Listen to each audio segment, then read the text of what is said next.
far as I can see, that the needle jets look good, or the needles look good. We just need to address what's wrong with the jets itself, and I just can't remember how I could get it out. I don't know. So we need to get the idle screws out on the other side. With these little springs here, if you don't get them out and it doesn't work with a needle, I use a screw, a wood screw, and just screw it in lightly and pull it out. That works. And I need to have a quick think about how to get the needles out. The thing is, I don't really want to disassemble the whole thing here, because that's all adjusted, and I was quite happy with how it was. So do I really want to take it apart? Maybe not.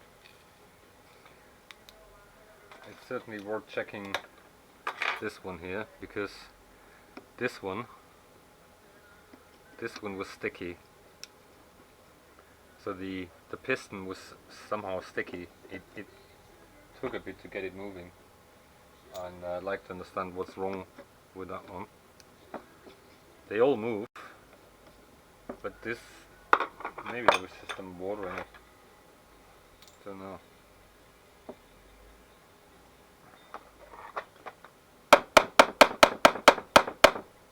Can't get off here.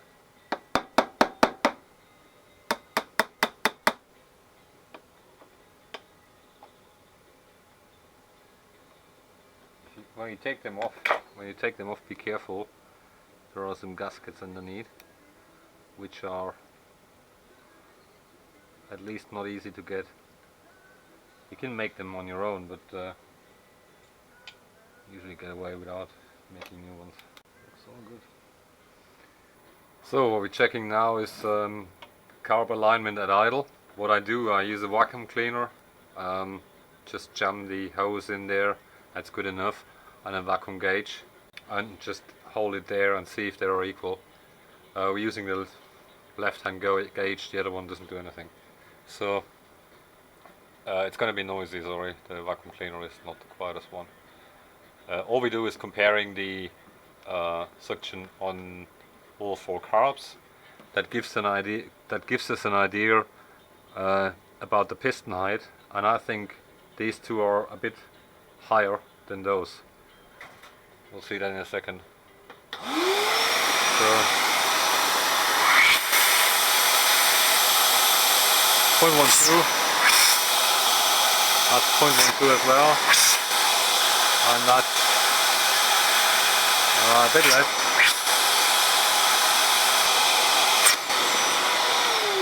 I would say they're fairly equal. We still need to clean it. I've blown through all the openings here. I'll wash it a little bit on the outside, but I think the carb itself is clean. I didn't figure out how to get the needle jets out, so I opened them fully and just went through, and they look clean. So let's do that with a little bit of throttle opening. So that's about half open.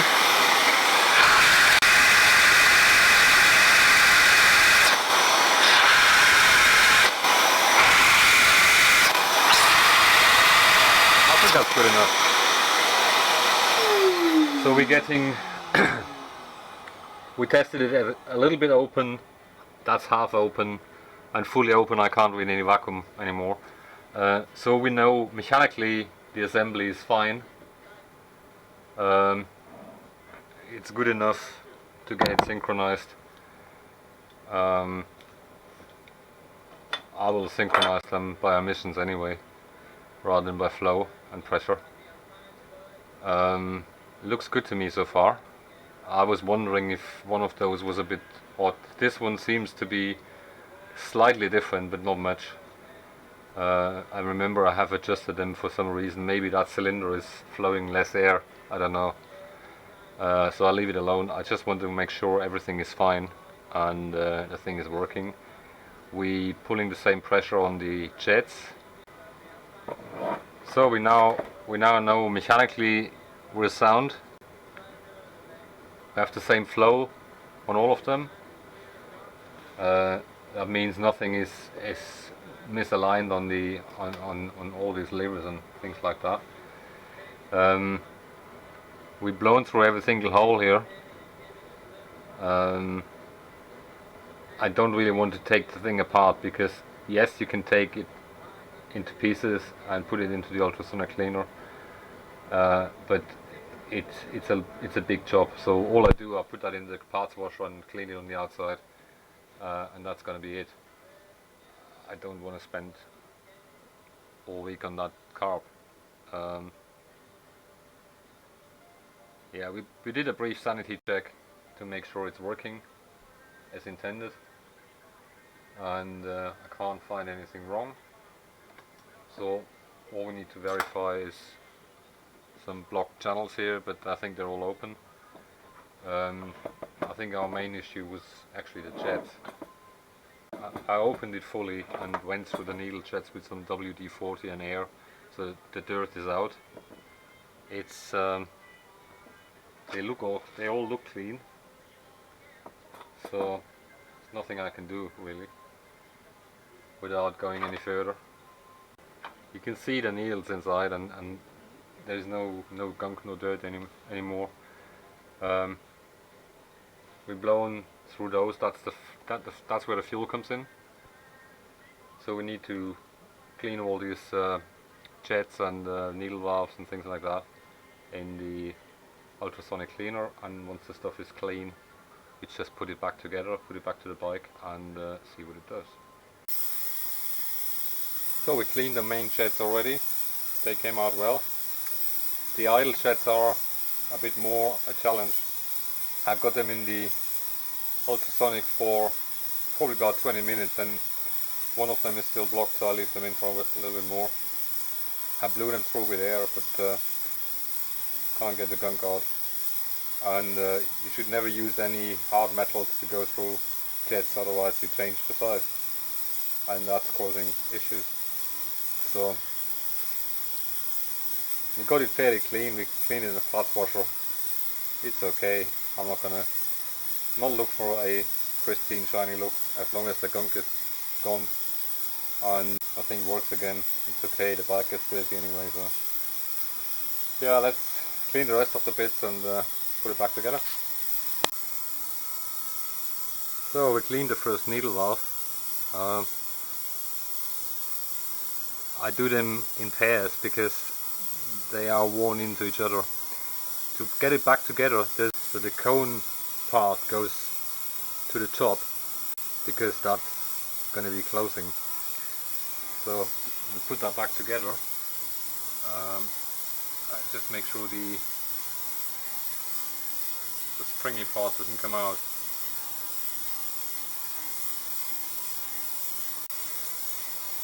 With these holders, you're going to be careful. They are some sort of plastic, or I don't know what they are. They feel soft.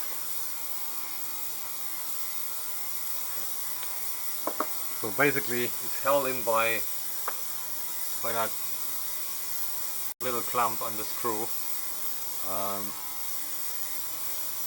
Check the next one.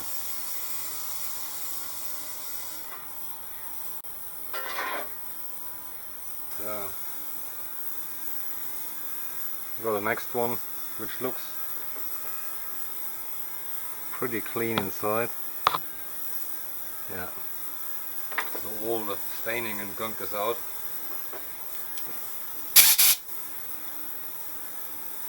Springy part is working, so put that back together. But with the screws, just tighten them lightly. They don't need to be on full whack here because it's pointless. So gonna do the other ones, and then we'll see how our idle jets are. So we got 3 idle jets clean. Our bowls are nice and shiny now. No more dirt. Came out quite nice. All of them. No staining whatsoever. So I'm pretty happy with that. But we have one idle jet which is just reluctant to clean. There's something in it. I need to put that probably in something more aggressive. Well, we got the last one done. It was a bit of a struggle. I had to poke with a fine needle and had it in acetone for about a couple of hours, and it cleaned at the end. But there was something in it which was causing some trouble, which might have been there for a while, because I always had one cylinder which was, you had the impression it was a bit weak, especially when it was cold. It didn't fire properly on the last cylinder. So hopefully that fixed our problem now. When you put the bowls back on, make sure the drain screws are actually on the outside on these two and on the other side on these two, because they're not identical. There is no hole here, it's on the other side, so that's an important one, otherwise you may be struggling to get it drained at some point. These drain screws got a little hole here about, so you don't need to take them fully out. Make sure that's actually clean, otherwise you have to take the screw out fully. So I always check them, because the whole crud sits at the bottom, so the drain screw is most likely to get blocked up first, so we're gonna take them out and clean it. But while we're at, we just clean it and check the O-ring as well. If it doesn't look good anymore, just replace it. The size isn't super critical, so you can use anything you can find here, as long as it fits fairly. It's alright. So it seems we got it back together. No parts left, which is good. So now we're gonna put it back to the bike and see if it works. If you take carbs off it, or if you leave it sitting for overnight or so, always put something in the intakes. You never know what's crawling into it. So we need to get the two rubbers off, because otherwise it's a pain to get it in. So yeah, that's a bit of a challenge. We'll come back when we set it. When you had those rubbers out, make sure you put them in the right way, because they're curved. And there is a notch on the airbox and also a notch on the rubber, so you can have them the right way around. Do not fit the hose clips, otherwise you're not going to get the carbs in. Same here, there's a little notch here and the little notch on this end here, so they're soft, they go in easily. The center ones don't care because they're symmetrical, but the outer ones, they're going to be the right way around, otherwise they're not going to work. So, and that's the reason why you shouldn't put the hose clips on, because now you can push the carb back and get these suckers in here. He's a pain. I have no idea what they thought about it, but that's the way it is. Make sure you put them back together as they were. There is two ridges here, and there is a not so expressed ridge here. So this is the more weird side. So all you do is pushing the carb back as far as you can. You may need to wiggle a little bit with the airbox, but it works most of the time for me. It's just painful because you need a lot of pressure and it hurts your fingers. But I have no idea about another way of doing it, because if you leave the airbox rubbers out, it's a pain to get those in, so it doesn't really matter what you do. You can't take the manifolds off because they are on studs, so you're gonna have about half an inch to get it out. The same thing. If there would be bolts, it would be easier. You can just slide it off, but no, there is no real way of doing that. You could loosen the manifolds a little bit so it's twisting because they're split in half, but at the end of the day, that's the way to do it. On this side you got a clutch cable in the way, which is not helping anyway. Yeah, it's just a bit of wiggling and fiddling. We should have it in soon, so we'll come back when we got the rubbers in.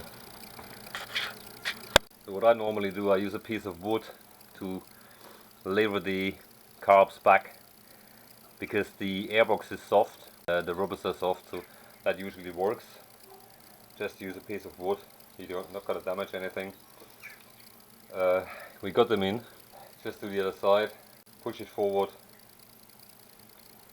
tighten it up and then sort the rest out, which I don't bother at the moment. I just want to see if it runs. Okay, let's do the other side and then we'll come back. So now is the moment of truth.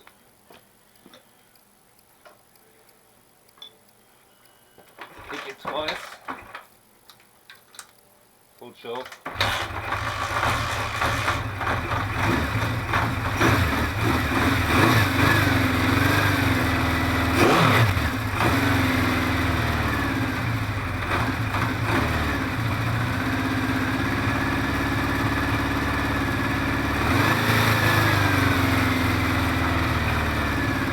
That's how I'm used to it.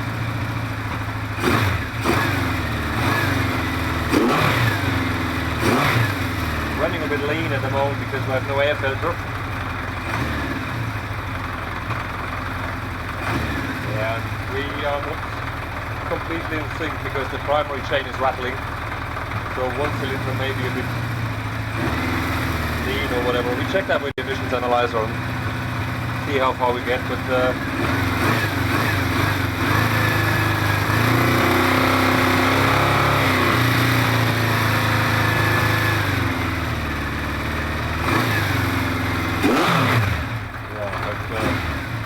picking up torque is quite nice, so I think it runs on all cylinders. Let's check the temperatures. Yeah, they are 80 plus a minute.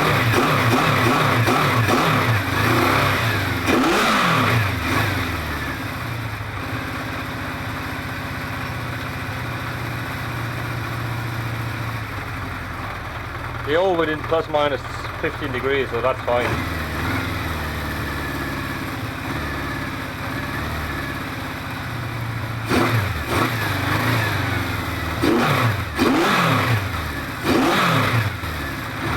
Sounds good, so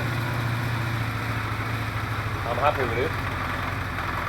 It just needs sorting out the idle screws here on each cylinder, but I'm going to measure the emissions and set it by that because the engine is a bit worn. The engine is not equal on all cylinders, so we'd rather do it by emissions than by carb sync. We can check it, but at the end of the day it doesn't really matter. Couple of other things to address. There is a bit of, I think it's one of the fuel lines might be, yeah, there is something wet here, but it comes from up here, so I think it's the fuel line is leaking a little bit, just a tiny bit, but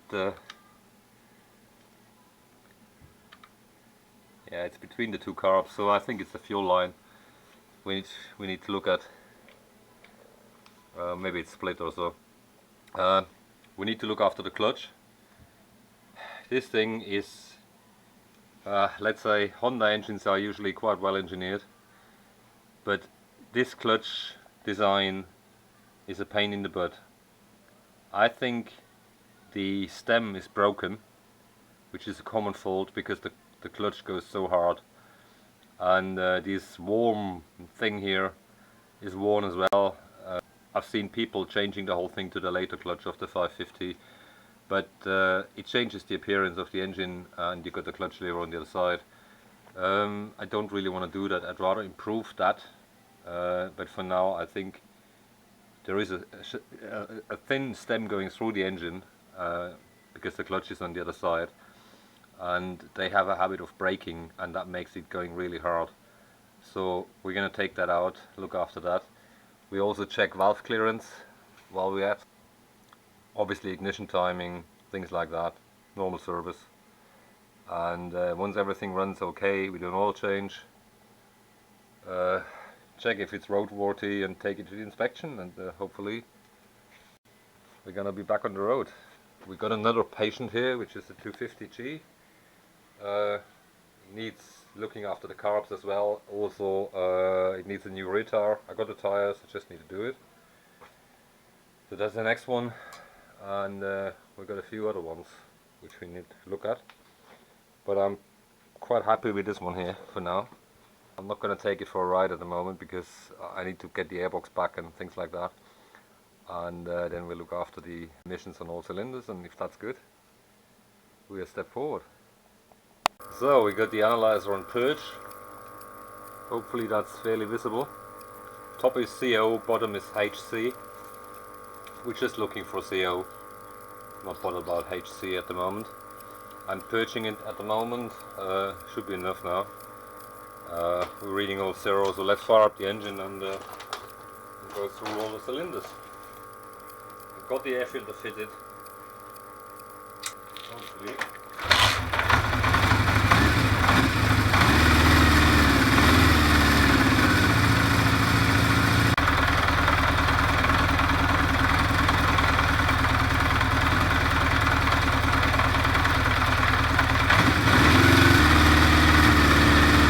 That's the rightmost cylinder.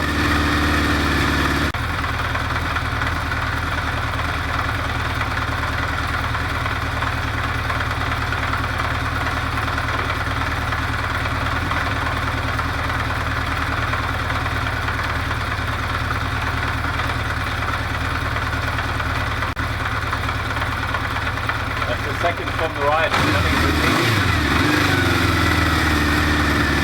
That is running lead, I think.